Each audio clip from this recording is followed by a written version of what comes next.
On Tuesday, January the 20th, 63% of the striking union at York University voted no to the university's latest offer, dashing the hopes of students and faculty members who wanted to see an end to the strike. And they were unsatisfied with this offer because it didn't address our three priorities of funds, more money for our funds, job security for our contract faculty, and funding for graduate students. About 40 members celebrated the announcement of the results at Hotel Novotel near Shepherd and Yonge, where the vote had taken place over a 2-day period. Perhaps you can break down the numbers a little bit for me, 60, 63, and 70 or something like that, and what that means for who needs the most in their contract in order for us to reach settlement. Well, you can't exactly infer directly from the percentages who needs what, but it was 60% against for Unit 1, 59% against for Unit 2, and then 70% against for Unit 3.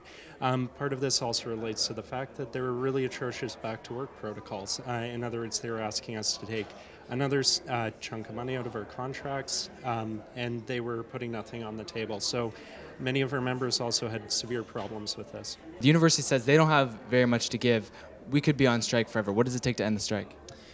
They know what it takes to end the strike. It's putting some more money into graduate funding, which works within the structures they currently have, as well as job security for our contract faculty. Those are the two things that remain outstanding on the table. It fits within historically past settlements that the two parties have reached outside of a strike position as far as financial compensation.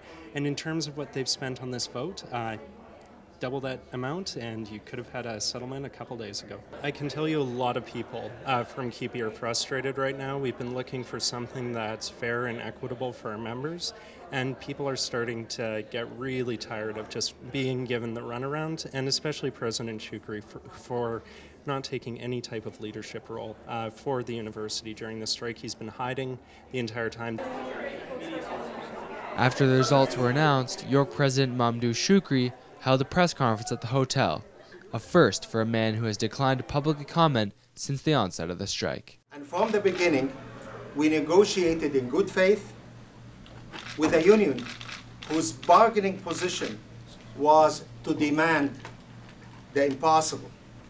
From day one, our position was based on very clear principles, ensuring the academic integrity and financial sustainability of our institution in a worsening economic situation.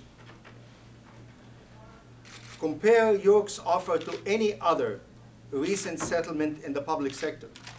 It is absolutely clear we have given the union a fair, reasonable, and comprehensive offer. CUPE members who believed their bargaining team's claim that a no vote would cause York to accede to their demands were seriously mistaken. I believe that we are at an impasse, and the full summer term is now in jeopardy. We will likely extend the fall and winter terms into June or July, which I know will hurt undergraduates' ability to earn summer income. For that, I really regret that. We will not participate in so-called negotiations for the sake of appearances. We will not sacrifice the university's academic future nor its financial stability for short-time goals. We call upon the union's membership to reconsider their demands. I do urge CUPE 3903 to step back from the brink and allow us to resolve matters responsibly. For the sake of our students, for the sake of our institution, of which we are all part. We will not resume bargaining until we see a significant move, and the mediator can indicate that to us. We have nothing to offer. We made our offer. This is the best we can do. Union members attempted to interrupt Shukri's address but were pushed back by security personnel.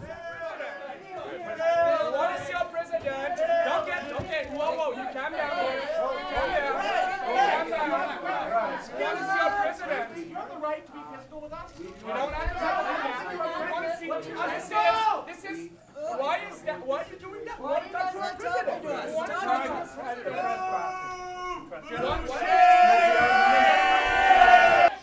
position is the basis for any future settlement. There is no way we can move from our position for future settlement. So can you give me an example of a concession on their behalf that would entice you to get back to the bargaining table? To go back to their membership and explain to them they were misled into believing that the university will cave in. York is taking a stand to protect its academic and its fiscal future. And in taking that stand, we are doing that to defend a wonderful institution that's under attack. And by doing that, we are also standing in the face of an attack on the entire post-secondary education system in Ontario.